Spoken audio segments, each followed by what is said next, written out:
ಈ pump set ಅಲ್ಲಿ stage ಅಂದ್ರೆ ಏನು, ಎಷ್ಟು ಅಡಿಗೆ ಎಷ್ಟು ಸ್ಟೇಜ್ ಪಂಪ್ ಹಾಕೋಬೇಕು ನಿಮಗೆ ಗೊತ್ತಾ? ಪಂಪ್ ಸೆಟ್ ಅಲ್ಲಿ ಸ್ಟೇಜ್ ಅಂದ್ರೆ ಎಷ್ಟು ಅಡಿ ಆಳದಿಂದ ನೀರ್ ಮೇಲಕ್ಕೆ ಎತ್ತುತ್ತಲ್ಲ ಆ ಕೆಪಾಸಿಟಿಗೆ ಸ್ಟೇಜ್ ಅಂತ ಕರೀತಾರೆ. ಉದಾಹರಣೆಗೆ 600 ಅಡಿಯಿಂದ ಮೇಲಕ್ಕೆ ನೀರ್ ಎತ್ತಬೇಕು ಅಂದ್ರೆ 20 ಸ್ಟೇಜ್ ಪಂಪ್ ಬೇಕಾಗುತ್ತೆ. ಒಂದು ಸ್ಟೇಜ್ 30 ರಿಂದ 40 ಅಡಿ ಕೆಲಸ ಮಾಡುತ್ತೆ. ಆದ್ರೆ ಒಂದೊಂದು ಕಂಪ್ನಿಗಳು 25, 30 ಈ ರೀತಿ ವೇರಿಯೇಷನ್ ಅಲ್ಲಿ ಅವ್ರು ಬಿಲ್ಡ್ ಮಾಡಿರ್ತಾರೆ, ನೋಡ್ಕೊಂಡು ತಗೊಳ್ಳಿ. ಇದು 24 ಸ್ಟೇಜ್ ಪಂಪ್ ಸೆಟ್. ನೀವು ಕ್ಯಾಲ್ಕುಲೇಷನ್ ಮಾಡ್ಕೋಬಹುದು. 1, 2, 3, 4, 5, 6, 7, 8, 9, 10, 11, 12, 13, 14, 15, 16, 17, 18, 19, 20, 21, 22, 23, 24.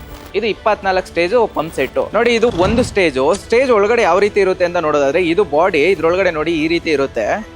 ಮತ್ತೆ ಪಂಪ್ ಆಗಲಿ ಮೋಟ್ರ್ ಆಗಲಿ 2 ರೀತಿ ಬಾಡಿ ಬರುತ್ತೆ. ಒಂದು MS ಬಾಡಿ, ಇನ್ನೊಂದು ಸ್ಟೀಲ್ ಬಾಡಿ. ಈ MS ಬಾಡಿಗೂ ಮತ್ತೆ ಸ್ಟೀಲ್ ಬಾಡಿಗೆ ಏನು ಡಿಫ್ರೆನ್ಸ್ ಅಂದ್ರೆ, MS ಬಾಡಿ ತುಕ್ಕಿಡಿಯುತ್ತೆ, ಇದು MS ಬಾಡಿ ಇದು ತುಕ್ಕಿಡಿಯುತ್ತೆ.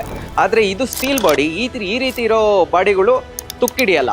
ಆದರೆ ಇದು ಸ್ವಲ್ಪ ಪ್ರೈಸ್ ಜಾಸ್ತಿ ಆಗುತ್ತೆ. ನಿಮ್ಗೇನಾದರೂ ಹೋಲ್ಸೇಲ್ ದರದಲ್ಲಿ ಮೋಟ್ರು ಪಂಪ್ ಸೆಟ್ ಬೇಕಾದಲ್ಲಿ ನಮ್ಮ ನೀರನ್ನ ಕಾಂಟ್ಯಾಕ್ಟ್ ಮಾಡಿ.